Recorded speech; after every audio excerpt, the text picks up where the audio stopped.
दोस्तों, क्या दुनिया के सबसे ताकतवर देश अमेरिका की एक कार्रवाई की वजह से भारतीय नागरिकों पर सीधा संकट आ गया है?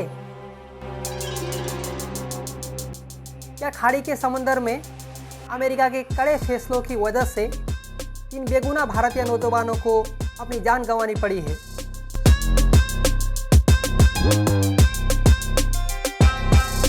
जी हाँ, इस समय पूरे देश में गुस्सा है, सोशल मीडिया पर उबाल है, लेकिन मुख्यधारा की मीडिया इस खबर पर पूरी तरह से खामोश बैठी है। खबर इतनी बड़ी है कि भारत सरकार ने तुरंत दिल्ली में अमेरिकी दूत को समन भेजकर कड़ा विरोध दर्ज कराया है। आखिर ओमान के तट के पास ऐसा क्या हुआ कि अमेरिकी सेंट्रल कमांड ने अंधाधुंध मिसाइलें दाग दी और हमारे 3 बेगुनाह भारतीय नाविक इस बड़े हादसे का शिकार हो गए? आज के इस वीडियो में हम कूटनीति के इस सबसे बड़े और गंभीर सच का पर्दाफाश करेंगे। नमस्कार, मेरा नाम है सूरज और आप देख रहे हैं सच्ची खबर। पूरा मामला को समझिए। ओमान के तट के पास, जिसे सी ऑफ ओमान कहते हैं, वहां से एक बड़ा तेल का टैंकर गुजर रहा था जिसका नाम था एमटी फेट बेलो। इस जहाज पर कुल 24 भारतीय 24 भारतीय नाविक सवार थे। ये वो लोग हैं जो मर्चेंट नेवी में नौकरी करके अपनी परिवार का पेट पालते हैं। इनका किसी देश की जंग से कोई लेना देना नहीं होता।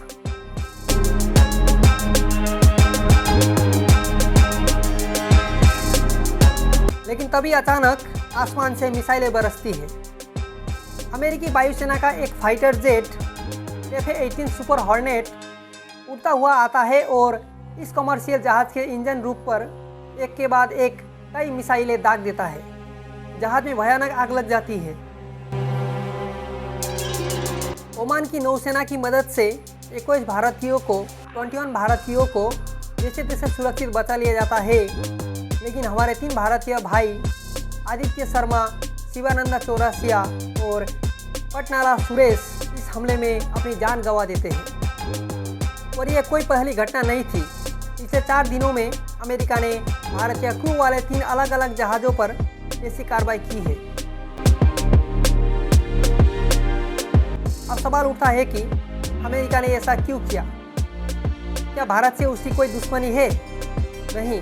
अमेरिका का कहना है कि ईरान और उसके बीच जो तनाव चल रहा है, उसके तहत अमेरिका ने ईरान के तेल व्यापार पर नवल ब्लॉकेड यानी समुद्री नाकाबंदी लगा रखी है। अमेरिका का दावा है कि यह जहाज अमेरिकी चेतावनियों को नज़रअंदाज करके ईरान का तेल ले जा रहे थे। लेकिन यहाँ सबसे बड़ा सवाल यह है कि अगर जहाज नियमों का उल्लंघन कर रहा था तो अमेरिका उसे जब्त कर सकता था, उसे रोक सकता था। सीधे बेगुनाह नागरिकों के इंजन रूप पर मिसाइल दाग देना कहाँ का न्याय है?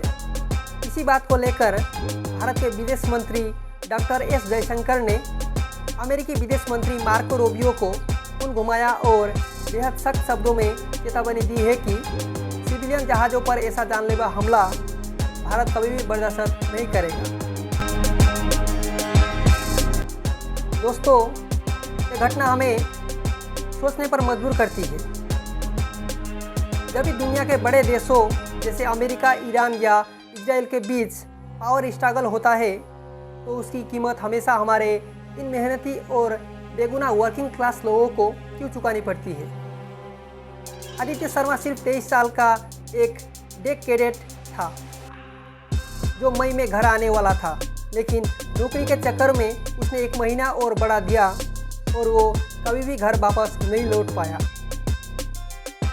क्या इन परिवारों के दुख की कोई कीमत नहीं है? भारत सरकार ने कड़ा रुख अपनाया है, हाई अलर्ट जारी कर दिया है, लेकिन क्या अमेरिका इन गलतियों की जिम्मेदारी लेगा? क्या दुनिया का सबसे ताकतवर देश इस बड़ी लापरवाही के लिए माफी मांगेगा? आपका इस पूरी घटना पर क्या सोचना है? क्या भारत को अमेरिका के खिलाफ और भी सख्त कदम उठाने चाहिए? मुझे कमेंट सेक्शन में अपनी राय जरूर बताएं। वीडियो को लाइक करें और अपने दोस्तों के साथ शेयर करें ताकि सबको यह सच पता चले, और चैनल को सब्सक्राइब करना मत भूलिएगा। मिलते हैं अगले वीडियो में, तब तक के लिए जय हिंद, वंदे मातरम।